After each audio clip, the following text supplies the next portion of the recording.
first initially got into street art by getting into a kind of naive graffiti, having seen so much of it in New York City.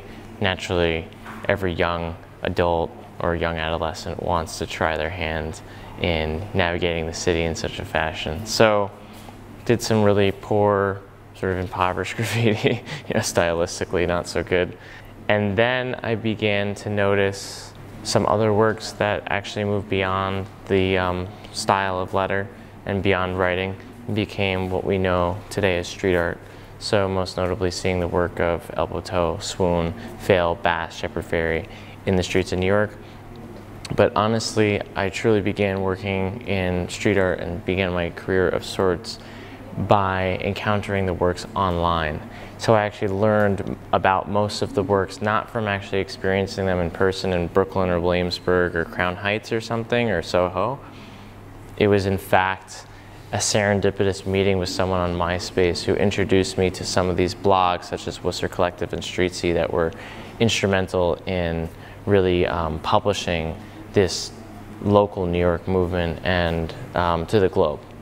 So after encountering those first blogs that covered street art, I realized how much potential there was invested in such a practice. So I was like, man, you could do anything. I was literally like, how do these people actually do these images?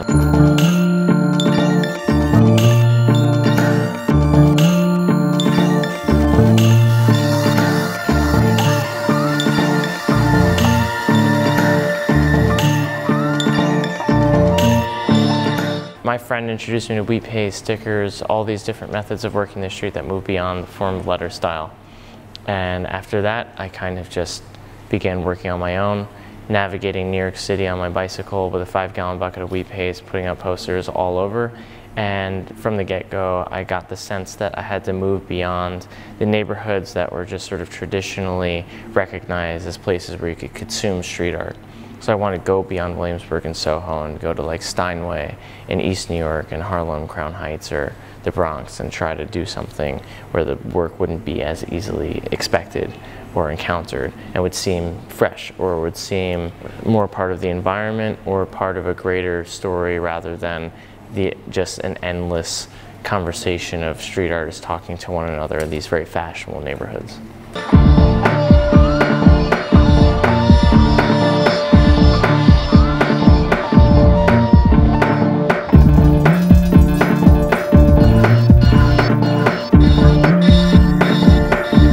Choosing my name was a very intuitive decision and intuitive process. I was making work that was very romantic and wanted to capture the zeitgeist of this understanding that our world is coming to an end. The inconvenient truth had just come out, and there was this real sort of fear or paranoia that we were on this unsustainable path, and that late capitalism had created a situation that was untenable, and that we had to do something about it. And I wanted to kind of capture this pining romanticism that sort of is suffusing my generation, looking towards the past, and atavism and these sort of primitivistic tendencies of wanting to capture a life lost, or a life that might have been more sustainable, or a spirituality that was more holistic. So it began there, and I chose the name Gaia not only because it is representative of the Mother of Earth Greek mythology, but it is also a hypothesis by James Lovelock, which postulates that the world is essentially a living organism and we're a virus, and global warming is a method for the world to essentially get rid of us.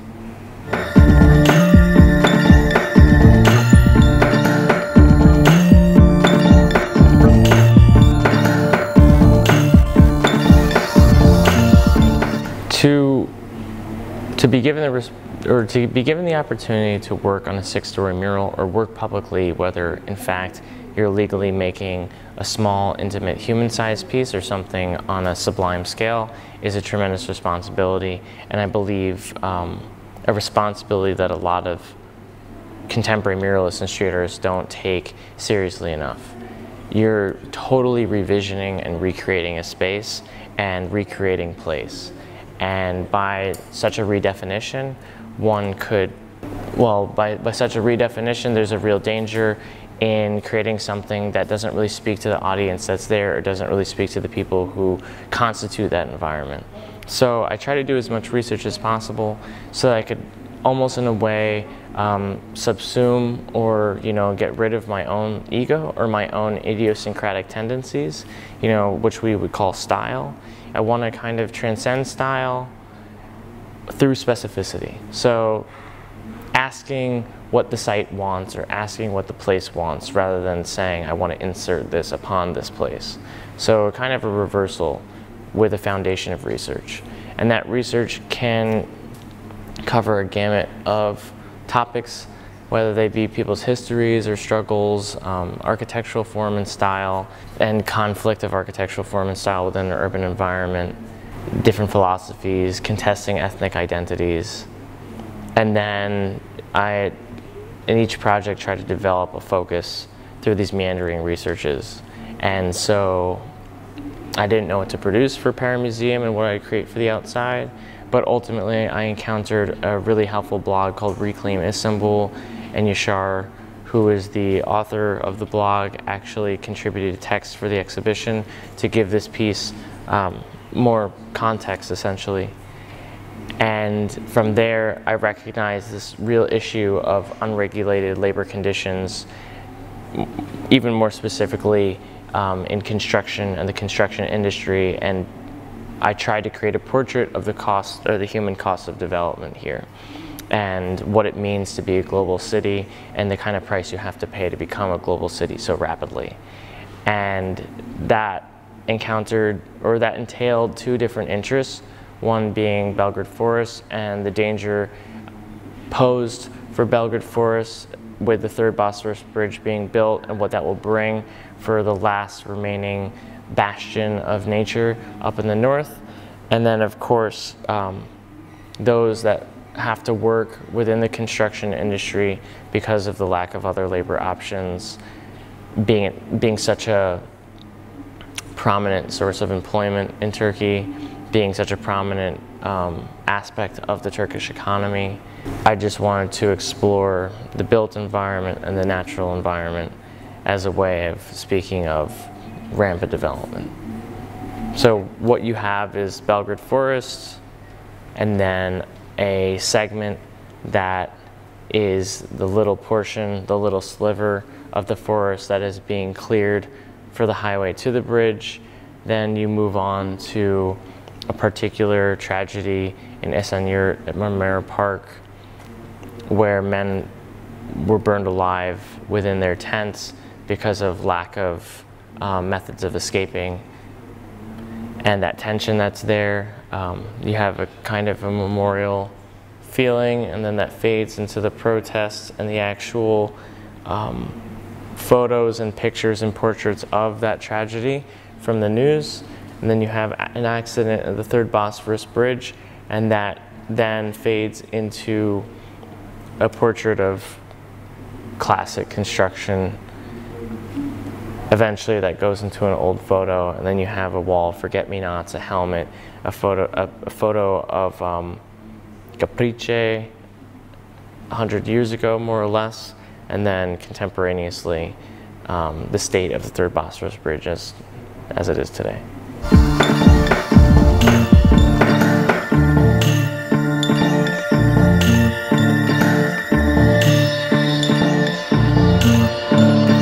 I spend 9 months out of the year, more or less, traveling to different locations, painting, being solicited to create murals. And so, as I said, I want to make them as specific and site-generated as possible. And of course, in these situations, it's an absurd proposition to think that an outsider could provide an insight to people who know a situation significantly more intimately.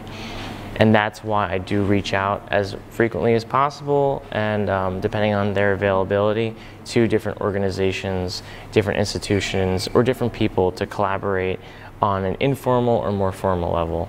And so for this particular instance in the Pera Museum, we actually have a pretty formal collaboration between Workers' Families in Pursuit of Justice and Yashar Denali for the text that he provided.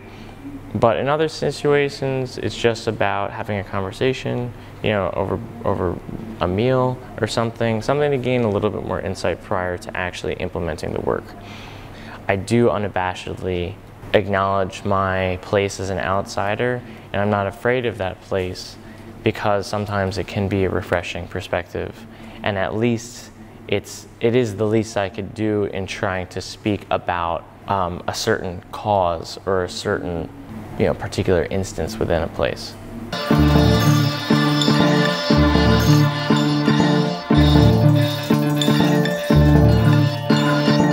When I first began, initially as Gaia, intuitively I wanted to hybridize animal and man figures, or the human and animal forms, as a way of evoking a kind of unlocated spirituality, but also spirituality that wasn't exploitative, so I didn't want to mine other cultures, so I actually stuck to the Bible. And in the exact same way that a church has depictions of biblical stories without text so that its followers could actually read, the life narrative of Jesus, for example. These semi-spiritual instances on the street became a point of access for people without so much knowledge of our history per se. And since then I've departed from that aspect of my work and gone to more site-generated pieces that I try to make as different as possible. But I do utilize the animal as a vehicle for a message still, because it can either be very ambiguous or it can be very specific depending on a person's reading and interpretation. But at least it is a little bit less didactic and still can be very poignant. I mean, you have a bird that is in the Belgrade forest that will of course be endangered if the Belgrade forest disappears, but also is something more delightful, or something that is not nearly as intense as maybe a bulldozer, for example.